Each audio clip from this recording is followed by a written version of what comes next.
Hello everyone. Today we are going to see a question in which a block slides over an inclined plane. Let's go to the question. A 5 kg block slides down a plane inclined at 30 degree with the horizontal.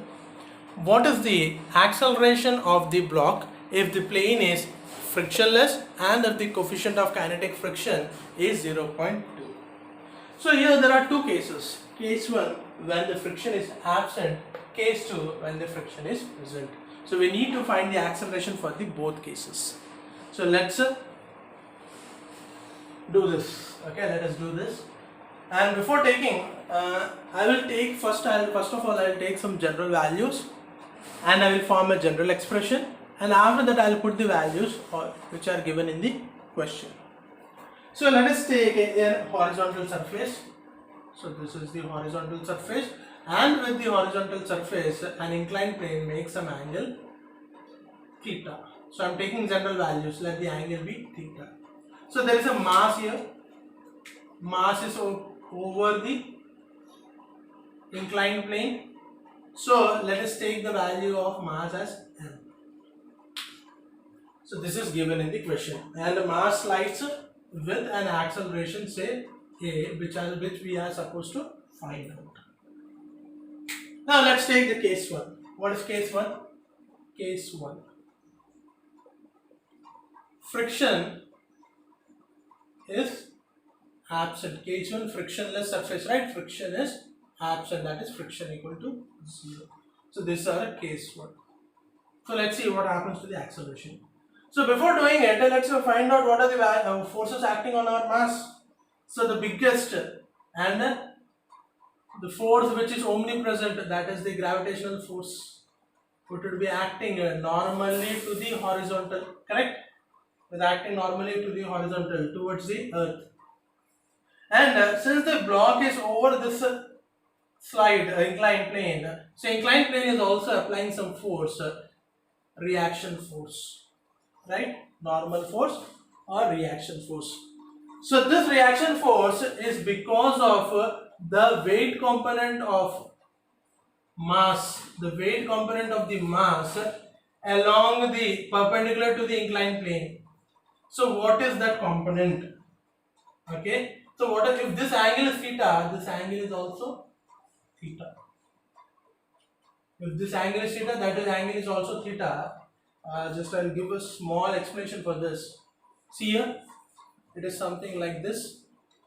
Okay, this is theta, and see this force. This force is perpendicular to the horizontal, right? So this is 90 degree. So how much is this angle? This angle has to be 90 minus theta degrees.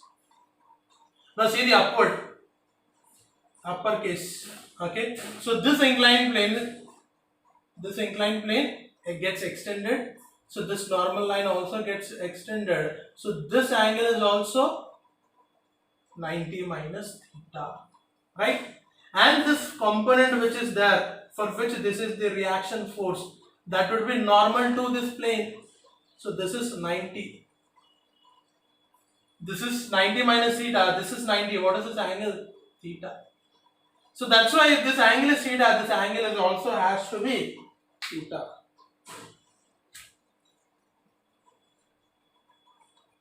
Correct?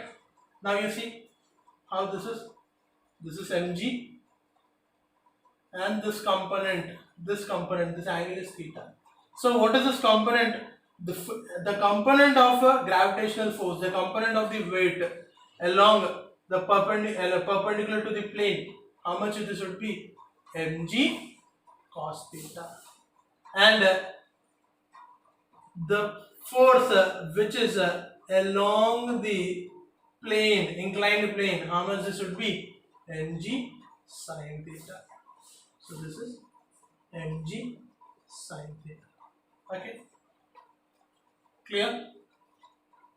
Now you see here, is the body moving up or down?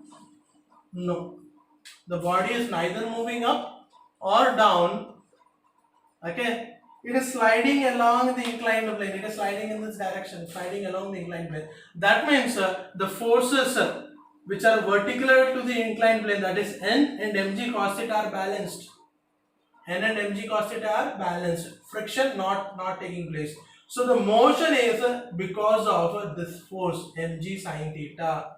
The motion is because of this force mg sin theta, which is along the plane. So if the mass slides with the force mg sin due to force mg sin theta, so what we can write, this will lead to acceleration, right? This will lead to acceleration a. So mg sin theta is equal to ma. So what is the acceleration? A is equal to g sin theta. A is equal to g sin theta. If you put the values, let's take g as 10 for simplicity. Let's take g is equal to 10 meter per second square for simplicity. So what is the value of g? 10. And what is the value of sin theta? Theta is equal to 30 degree. 30 means sin 30. So 10 into sin 30, 1 by 2.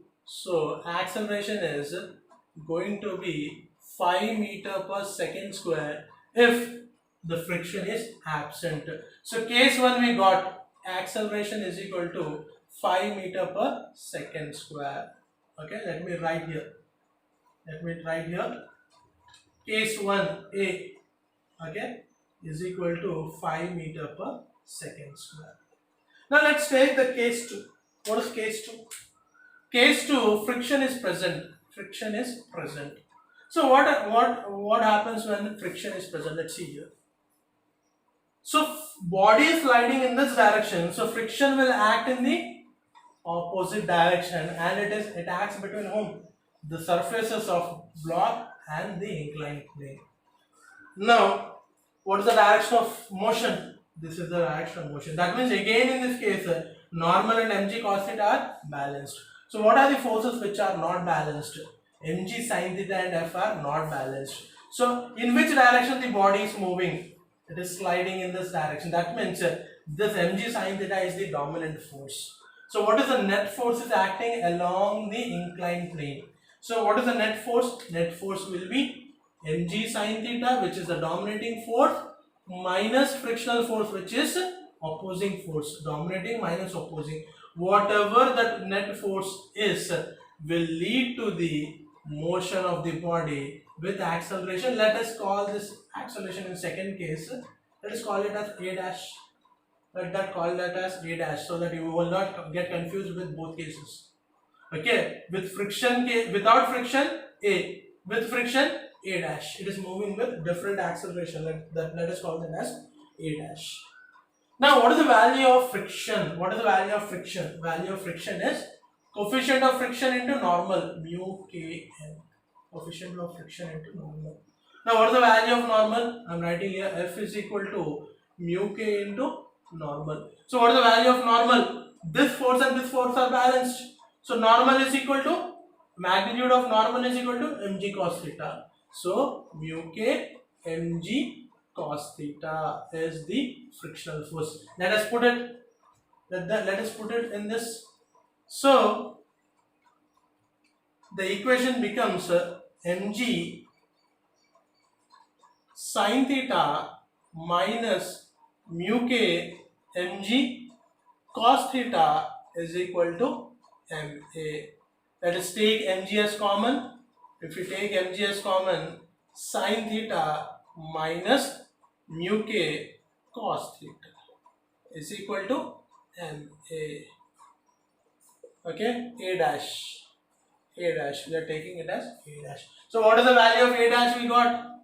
A dash is equal to g times of sin theta minus mu k cos theta. So this is the general expression when friction is present. This is the general expression when friction is present. You can, if you can memorize it, you can memorize it, or you can always derive it. So let's put the values. So let's put the values in this expression. Okay, let's put the values in this expression. So when I put the values, a dash is equal to g. Let us take g as 10 sin theta sine 30 degree minus mu k. What is the value of mu k? 0.2. Value of mu k is 0.2. What is the value of cos 30? Cos theta, cos 30. So 10 into sin 30. What is sin 30? 1 by 2 minus 0.2 into cos 30 root 3 by 2. So let us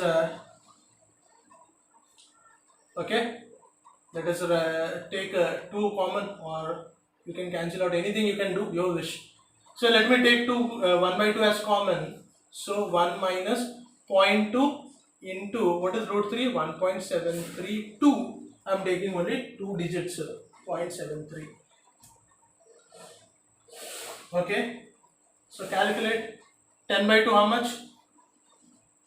10 by 2, 5 into 1 minus, okay, 0.2 into 1.73 how much? 0.643, 0.6, okay, 346, 5 into 4, 5, 6, so what is this value? 0, 7, 2, okay, meter per second square. So in the second case, A dash is equal to 3.27 meter per second square. See that when friction was absent, the value of acceleration was more. When friction is present, the value of acceleration has decreased. Why? The frictional force was opposing the motion. Frictional force was opposing the motion. So the net resultant force along this direction has decreased, hence the value of acceleration is also decreased. I hope you have understood it. If you have any doubt, please write in the comment section. Thank you.